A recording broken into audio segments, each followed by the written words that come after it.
اب یہ جو آیت نمبر 116 ہے نا سورۃ الانعام کی، یہ قرآن حکیم میں ایک اہم ترین آیت ہے۔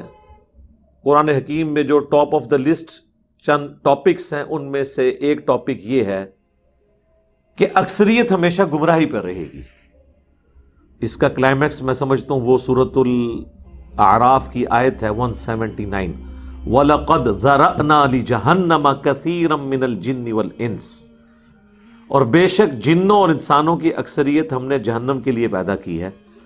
الٹیمیٹلی ان کا انجام دوزخ ہونے والا ہے، لیکن یہ زبردستی نہیں ہے۔ اللہ نے فرمایا ہم نے ان کو عقل دی تھی، دل دیے تھے وہ سوچتے نہیں، کان دیے تھے سنتے نہیں، آنکھیں دی تھی وہ دیکھتے نہیں، عبرت والا دیکھنا۔ اولئک کالانعام، یہ چوپایوں کے مانند ہے، بل ہم اضل، بلکہ ان سے بھی گئے گزرے ہیں، جو اللہ تعالیٰ کی ان نعمتوں کو یعنی دل، عقل، آنکھ، کان، ان کو یوز کر کے حق بات تک نہیں پہنچتے۔ تو اکثریت الٹیمیٹلی جہنم میں جانے والی ہے۔ تو یہ اس کا چھوٹا ورژن ہے کہ ظاہر ہے کہ جب اکثریت جہنم میں جانے والی ہے تو دنیا میں بھی اکثریت گمراہ لوگوں کی ہوگی۔ آخرت میں جب اکثریت جہنم میں جا رہی ہے تو یقیناً دنیا میں بھی اکثریت اللہ کے راستے سے ہٹی ہوئی ہوگی۔ اسی لیے آخرت میں، کیونکہ دنیا جو ہے وہ آخرت کی کھیتی ہے، جو صحیح مسلم میں حدیث ہے، یہیں جو بوئے گا انسان وہیں آگے جا کے کاٹے گا۔ تو اکثریت گمراہی پر ہوگی۔ اب ان لوگوں کے لیے بڑی عبرت ہے جو لوگ یہ کہتے ہیں کہ ہماری تعداد زیادہ ہے، یہ ہمارے حق پہ ہونے کی دلیل ہے۔ تو میرے بھائی سب سے زیادہ تو دنیا میں کافر ہیں۔ کافروں میں بھی آسمانی مذاہب کے جو ماننے والے ہیں ان میں سے کرسچنز سٹل ان کی تعداد مسلمانوں سے زیادہ ہے، 2.25 ارب ہیں جو کھلا شرک کر رہے ہیں جیسس کرائسٹ کے نام کے اوپر۔ تو پھر ان کو حق پہ مان لیا جائے، ایسا نہیں ہے۔ وَإِن تُطِعْ أَكْثَرَ مَنْ فِي الْأَرْضِ، اور اے انسان، اے سننے والے، اے مخاطب، اگر تو پیروی کرے گا زمین پہ بسنے والے اکثریت میں جو لوگ ہیں ان کی، يُضِلُّوكَ عَن سَبِيلِ اللَّهِ، تو وہ تجھے بہکا دیں گے اللہ کے راستے سے۔ تعداد نہیں دیکھنی، اسی کو میں کہتا ہوں کہ کوانٹٹی اتھینٹسٹی نہیں ہے، کوالٹی اتھینٹسٹی ہے۔ یہ تو ہمارے پیغمبر صلی اللہ علیہ وآلہ وسلم کوئی صاحب امت ہیں یا موسیٰ علیہ السلام؟ اس سے پہلے تو انبیاء کرام پہ گنتی کے لوگ ایمان لاتے تھے۔ نوح علیہ السلام 950 سال تبلیغ ہے، صرف 78 لوگ ایمان لائے ہیں، سینچری بھی پوری نہیں ہوئی، 950 سال۔ لوط علیہ السلام کی 2 بیٹیاں ایمان لے کے آئی ہیں، بیوی بھی کافرہ، قرآن میں آیا۔ قوم نے کیا اسلام قبول کرنا تھا؟ ابراہیم علیہ السلام کے بارے میں تو قرآن میں سورۃ العنکبوت میں آیا کہ ایک لوط ان پر ایمان لے کے آیا، یا ان کی فیملی کے لوگ تھے، باقی کوئی ایمان بھی نہیں ان پہ لے کے آیا۔ اور ابراہیم خلیل اللہ، یہ تو ہمارے نبی علیہ السلام کو ختم نبوت کا جو منصب ملا اور یہ صاحب امت، ادروائز تو یا اس سے پہلے ایک موسیٰ علیہ السلام کی قوم ہے، لیکن وہ بھی آپ دیکھ لیں کہ جب مشکل وقت آیا تو 2 بندے ہی کھڑے ہوئے ہیں جہاد کے لیے، باقیوں نے کہا کہ جی آپ جا کے لڑیں، آپ اور آپ کا رب جا کے لڑے، ہم تو یہیں پہ کھڑے ہیں۔ وہ صحیح بخاری میں آتا ہے، مقداد بن اسود کہتے ہیں یا رسول اللہ، ہم اصحاب موسیٰ کی طرح نہیں ہیں، ہم آپ کے آگے سے لڑیں گے، آپ کے پیچھے سے لڑیں گے، آپ کے دائیں سے لڑیں گے، آپ کے بائیں سے لڑیں گے، ہم آپ سے یہ نہیں کہیں گے کہ آپ اور آپ کا رب جا کے لڑیں گے۔ تو یہ ایک ایکسٹراڈنری پرسنالٹی اللہ کے محبوب صلی اللہ علیہ وآلہ وسلم کی، ان کو ساتھی ملے، جانثار ملے۔ لیکن اس زمانے میں بھی اکثریت نبی علیہ السلام کے مخالفین کی تھی۔ آج تک دنیا میں اکثریت کافروں کی ہے۔ تو اگر ان کی پیروی کرو گے وہ تو تمہیں سیدھے راستے سے بہکا دیں گے۔ إِن يَتَّبِعُونَ إِلَّا الظَّنَّ، ان کی سب سے بڑی نشانی ہے کہ وہ گمان کی پیروی کرتے ہیں، یعنی جو ان کے دل میں بات آ رہی ہوتی ہے نا اسی کو عقیدہ بناتے ہیں۔ اچھا دل میں کون سی بات آ رہی ہوتی ہے؟ جس کے ساتھ آپ کے مینٹل ماڈل سیٹ ہو چکے ہیں بچپن میں۔ یعنی وہ غامدی صاحب کی مجھے بات یاد آئی، وہ کہتے ہیں کہ میری سسٹر مجھ سے کہنے لگی ایک دن کہ آپ کی باتیں تو ٹھیک ہے لیکن آپ نے مزہ سارا خراب کر دیا ہے، کیونکہ پہلے شبرات آتی تھی تو شبرات مناتے تھے، میلاد کا مہینہ آتا تھا تو میلاد، محرم آیا تو اس کی شیرنی. ٹھیک ہے جی. تو ایک بڑی آپ سمجھ لیں مصروف ڈائنامک ریلیجس ایکٹیویٹیز والی لائف تھی. اور پھر آپ کو پتا ہے جو مرنے کے اوپر جو سرمنیز ہیں وہ تو ختم ہونے کا نام نہیں لیتی. تو گمان کا نام لوگوں نے دین رکھ لیا ہوا ہے. اکثریت گمان کی پیروی کرتی ہے. اسی کو وہ صوفیاء کے ہاں وجدان کہتے ہیں. نہیں میرا دل نہیں مانتا, میرا وجدان. تو لوگوں نے اپنی ذاتی خواہشات کو دین کا نام دے دیا ہوا ہے. اس کے ساتھ وہ بڑے الائن ہوئے ہیں. جیسے ہی روٹین کے ہٹ کے کوئی بات سنتے ہیں نا تو وہ کہتے ہیں یار یہ نہیں. آپ ہندوؤں سے پوچھیں, ان کو مندروں میں جا کے بڑا ٹیسٹ فیل ہوتا ہے.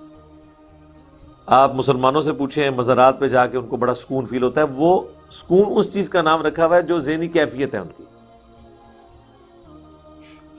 وہ اس لیے کہ انہیں پتہ نہیں ہے. جس طرح ایک شخص اس کا پسندیدہ کھانا اس کے سامنے لا کے رکھا جائے خوشبو والا, اور اسے یہ نہ پتا ہو کہ اس کے اندر زہر ملا ہوا ہے, اور زہر کا آپ کو پتا ٹیسٹ بھی نہیں آتا, وہ تو کھانے کے بعد جب وہ کام ڈالتا ہے تو پتا چلتا ہے. تو آپ لاگ اسے بتائیں. اور اب اگر وہ اپنی اس خوشبو کی پیروی کرے جو اسے اچھی لگ رہی ہے اور بھوک کو مٹانے کی کوشش کرے تو مارا جائے گا. لیکن جان کے خطرے میں کوئی شخص یہ رسک نہیں لیتا. ایون اسے پتا چل جائے نا تو اس کی بھوک ہی مر جائے گی. لیکن ایمان کے معاملات میں اگر کوئی کہے کہ جو کچھ آپ کر رہے ہیں, یہ جو آپ نے عقیدہ رکھا ہوا ہے یہ قرآن کے خلاف ہے, کوئی سننے کے لیے بھی تیار نہیں ہوتا. یہ آپ نے دیکھا فرق. جان کے خطرے میں کسی کا مشورہ مان لیں گے. میں تو بلکہ اس کی مثال دیتا ہوں کہ اگر آپ کو بڑے بڑے اولیاء اکرام, بڑے بڑے علماء, داڑھیوں والے, خوبصورت نورانی شکلوں والے کسی دعوت پہ مدعو کریں, اور ایک کلین شیو بد عقیدہ, ایون سب سے زیادہ منحوس ترین آدمی جس کو آپ سمجھتے رہو عقیدے میں, وہ آپ کے کان میں آ کے کہہ دے کہ یہ جو علماء ہیں نا انہوں نے آپ کو دھوکے سے بلایا ہے, یہ تو اس میں زہر انہوں نے شامل کیا ہوا ہے آپ کی دعوت میں, یہ آپ سے آپ کی چیزیں سے آنا چاہتے ہیں. آپ کو وہ کان میں بات کرنے والے کی نہ داڑھی نظر آئے گی کہ کسی تو داڑھی بھی کوئی نہیں ہے, اس کا تو عقیدہ بھی خراب ہے. آپ کو فوراً فکر لگ جائے گی. وہ کعبے کے چھت پہ بھی کھڑے ہو کے قسمیں کھائے نا مولوی, تب بھی آپ نے ان کی بات نہیں مانی. ان کہنا ٹھیک کہہ رہے ہو تسی, پر میں نہیں یہ کھانا. دین کے بارے میں آپ قرآن دکھا دیں, بخاری دکھا دیں, مسلم دکھا دیں, تو یہ کیا کہتے ہیں یہ سارے پاگل ہیں جو یہ بات کر رہے ہیں. اس کے بعد آپ سمجھ لیں کہ یہ خود گمراہی کے اوپر تلے ہوئے ہیں. اور اسی کو اللہ تعالیٰ نے قرآن حکیم میں فرمایا اِن یتبعون الا الظن, یہ تو پیروی نہیں کر رہے مگر گمان کی.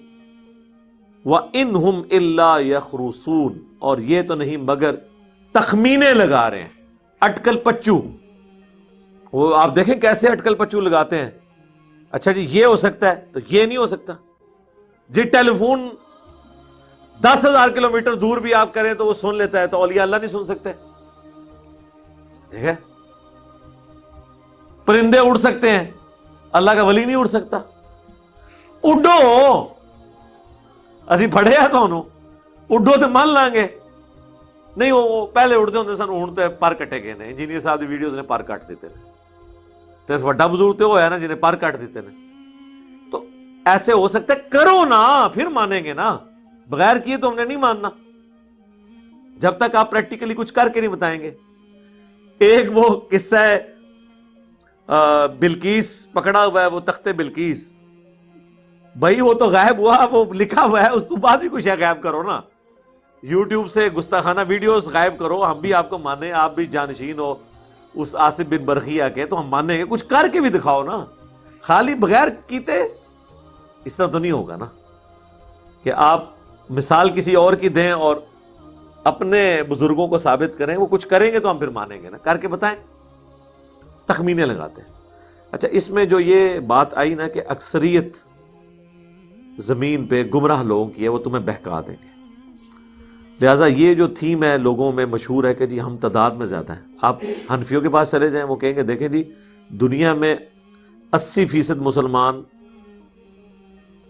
یا 85% مسلمان سنی ہیں, ان میں سے بھی 70% سے زیادہ حنفی ہیں. لہٰذا حق پہ ہونا یہ دلیل ہو گئی کہ زیادہ جو ہے حق پہ ہیں. اچھا بریلویوں سے پوچھیں تو وہ پاکستان میں تو آپ کو پتہ ہے وہ تعداد میں زیادہ ہی ہیں. تو ایران میں چلے جائیں گے شیعہ تعداد میں زیادہ ہوں گے، بنگلہ دیش میں دیوبندی تعداد میں زیادہ ہے. ٹھیک ہے، افغانستان میں بھی سارے فرقے موجود ہیں. ابھی اگلے دنوں ایک ویڈیو آئی ہے کہ وہ ایک مولوی افغانستان میں وہ میلاد کے اوپر وہ کہہ رہا جی اہل حدیث تو کافر ہیں، یہ مرتد ہیں، یہ واجب القتل ہیں. ٹھیک ہے، تو ہر فرقہ ہر جگہ موجود ہے، تعداد کوئی دلیل نہیں ہے، ورنہ تو پیغمبروں کے ساتھ ہمیشہ تھوڑے لوگ رہے ہیں. اچھا، اب یہ آیات تو ان کے خلاف ہے نا، تو یہ پلی پتہ کہاں سے لیتے ہیں؟ احادیث سے. وہ کہتے ہیں کہ نبی علیہ السلام نے فرمایا تھا کہ جماعت کو لازم پکڑ لینا، جماعت پہ اللہ کا ہاتھ ہے. اور سواد اعظم، وہ کہتے ہیں جی بڑی جماعت سواد اعظم. ویسے تو یہ روایت ہی کمزور ہے سواد اعظم والی. چلیں، جماعت پہ اللہ کا ہاتھ ہے، وہ المعجم الکبیر طبرانی میں موجود ہے اور المستدرک للحاکم میں کہ میری امت گمراہی پہ کبھی جمع نہیں ہوگی، جماعت پہ اللہ کا ہاتھ ہے. اس جماعت سے مراد کسی فرقے کی جماعت، کسی عقیدے والے کی جماعت، کسی فرقے کا نام نہیں ہے، اجماع امت ہے. اور اجماع امت یہ ہوتا ہے کہ پوری امت کسی عقیدے کے اوپر اکٹھی ہو جائے. یہ نہیں ہے کہ چند لوگ جو ہیں وہ سائیڈ پہ ہو جائیں یا اکثریت کو ڈنڈے کے زور پہ کوئی بات منوا لیں اور وہ بات حق پہ ہو جائے گی. اس طرح نہیں ہوگا. اور دوسرا، اعظم کے معنی تعداد میں زیادہ نہیں ہونا، عظمت والا بھی تو ہو سکتا ہے. جس طرح صحیح مسلم میں حدیث ہے کہ اللہ کے محبوب صلی اللہ علیہ وآلہ وسلم نے ابی ابن کعب کو فرمایا کہ جانتے ہو کہ قرآن کی سب سے اعظم سورت کون سی ہے؟ قرآن کی سب سے اعظم آیت کون سی ہے؟ تو انہوں نے کہا کہ اللہ لا الہ الا هو الحی القیوم. تو نبی صلی اللہ علیہ وآلہ وسلم بڑے خوش ہوئے اور آپ نے ان کے سینے پہ ہاتھ مارتے ہوئے کہا ابو منذر تمہیں تمہارا علم مبارک ہو. یعنی نبی علیہ السلام نے اپنے ایک اسٹوڈنٹ کی بھی تعریف کی کہ تم نے یہ صحیح بات کی. لیکن لینتھ کے اعتبار سے تو آیت الکرسی سے بھی لمبی ایک آیت سورۃ البقرہ میں موجود ہے جو وہ لین دین کے معاملے کے لیے کہ لکھ لیا کرو. تو اعظم کا معنی تو پھر یہ ہونا چاہیے تھا.